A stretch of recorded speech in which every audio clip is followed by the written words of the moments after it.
back to The View. You know what time it is.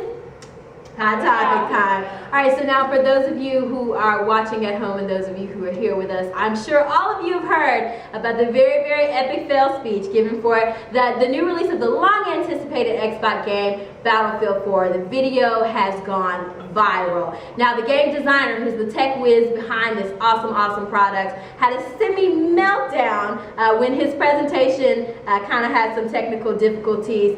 So let's take a look. Close quarters combat to massive vehicular warfare on land, sea, and air. The demo features dynamic gameplay that can happen only in Battlefield. Let's take a look. It will happen, I promise.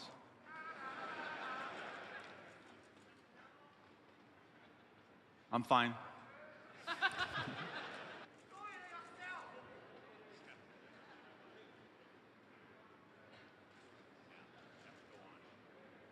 I guess you may see it later. We're continuing? Just about to do it.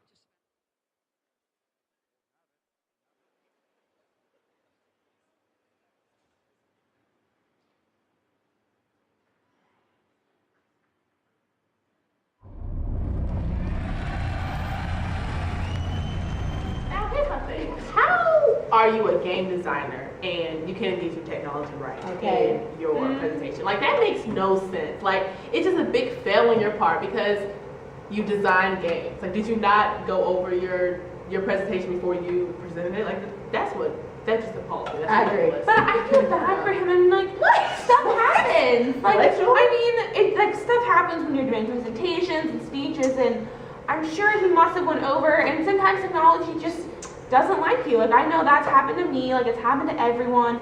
Sometimes things just happen. That doesn't necessarily make him a bad speaker just because the technology failed him this one time. You know, but here's my thing. It's a given that if you choose to use PowerPoint as your presentation aid, guys, you have to know how technology works. You should practice. If you don't have an adequate knowledge of how the equipment works, then that says, hey, maybe I don't need to use this as my presentation aid. Get a poster board if that'll help you a little bit better. You know, bring in an object. Find something else that can get the same point across. If you're going to get in front of people and you're going to give a presentation, my thing is you shouldn't have these issues. And if you do, you know, yes, technology glitches happen. It does happen. You should be comfortable enough with everything that you're using for your presentation to keep it moving. Really? Yeah, Don't he stood there like this. Yeah. Like, my thing is, you made the game, like, you put your all into the game, and because your presentation fails, you can't talk about the game at all anymore. Sorry, Joy, I can't cut you slack. Maybe he should have prepared more beforehand, and before his whole audience got there, made sure that his video was going to run when it was supposed to. So I can understand that. I feel bad, but I can see where it was kind of I feel bad presentation that he fail. can't make a great presentation. Like, that's ridiculous. I see them shaking their heads. Y'all feel bad too? Oh, no. I don't feel bad. I don't feel bad. I mean, my thing is, know how to work the equipment or don't use that as a And he shouldn't have just stood there in Thank you. PowerPoints have been around for like 10 years. Okay. Let's, you know Conversation. You need to have that ability to just talk to people. So wing it. Exactly. Alabama Boss. Have you guys seen the Vine? He's wing it. Exactly. Yeah, like you should be able to wing it. So basically, moral of the story, audience, moral of the story, guys back home, Mr. Xbox guy, please know how to use your presentation aids. If you're going to use PowerPoint, be familiar with the software. Be familiar with, you know, how to make it large scale in front of a big audience. Sorry, dude. Yeah. And rehearse beforehand. Oh, yes. Mr. Xbox. Practice. It'll save you. It will pay. I'm telling you. Definitely. All those sales you lost because you couldn't get your presentation together. It's ridiculous. Get your life, Mr. Xbox. I don't have the book. All right, guys. Well, we're going to go to commercial. We'll be right back. Okay. Welcome back from the break, audience. If you look under your seats, we have a gift to you. It is called The Fundamentals of Oral Communication. It's a very good read, especially for those who are in college or maybe working those corporate jobs where you have to make presentation after presentation.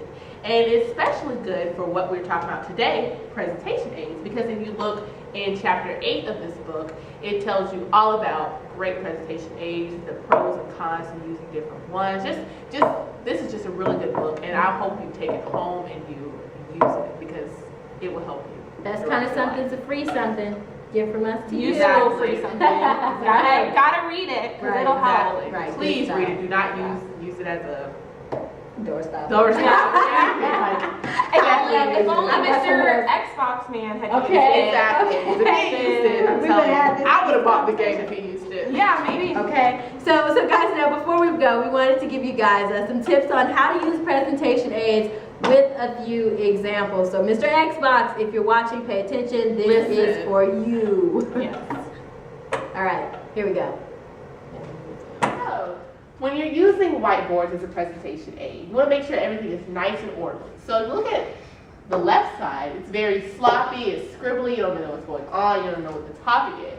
But if you look at the right side, it's nice, neat, and orderly. And you want to make sure that when you're talking about why Beyonce is better than Rihanna, you don't want to stand in front of the board so they can't see the fact that Beyonce has a bigger booty. You want to make sure that you're standing over here so everybody can see the great points. Now that we've established one reason why Beyonce is better than Rihanna, we're going to take it to Joy so she can show you other reasons. We are now going to go over our second tip of the day, which is PowerPoint presentation aids. We're going to show an example of an awful presentation, which is right here. As you can see, we're still going over, of course, why Beyonce is better than Rihanna. But in this slide, you can't really make out any of the information. You have two pictures which are, you can't see them quite honestly. They're poorly distorted and they're grainy and they're just awful. Then you have this horrible background color with some text at the top that you can't even read, some graph and a legend, and they don't go together and they're hard to see, and it doesn't present any information the best way that it could. But you can also make a great PowerPoint like this one, where it's easy to see why Beyonce is better than Rihanna. You have simple text at the bottom of the pictures that's easy to read along with a simple background color. You also have two pictures that are in focus and they're well proportioned on the screen. So here are just some tips from us to you about how to make some good presentations. All right, guys, that's all for our show today. I'm Ashley. I'm Casey. I'm Joy. And this is The View. Make sure you tune in tomorrow. Phenom Terrio will be here to talk about how he killed them. You don't want to miss it. Take us out there.